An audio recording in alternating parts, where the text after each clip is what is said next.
தீர்மானத்தின்படி அழைக்கப்பட்டவர்களாகி தேவனிடத்தில் அன்பு கூறுகிறவர்களுக்கு சகலமும் நன்மைக்கு ஏதுவாய் நடக்கிறது. எனக்கு அவர் எது செஞ்சாலும் நன்மைக்கு தான். கர்த்தர் இந்த பாதையை கொடுக்காம இருந்தது நல்லதுதான். இந்த காரியத்தை அனுமதிச்சது நல்லதுதான். நான் ஆசைப்பட்ட இந்த காரியம் நிராசையாய் போனதற்கு எனக்கு தெரியாது. அதனுடைய ஆழம் என்னன்னு எனக்கு தெரியாது. அதனுடைய பின் விளைவு என்னன்னு எனக்கு தெரியாது. அதனுடைய பின்பக்கத்துல என்ன நடக்குதுன்னு எனக்கு தெரியாது.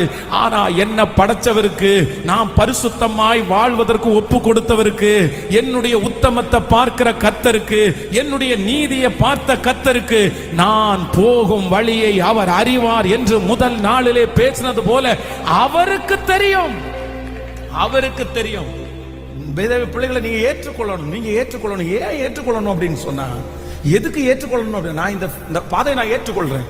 காரணம் என்ன அப்படின்னு சொன்னா, உங்க அனுமதி இல்லாம ஒன்றுமே நடப்பது இல்லை.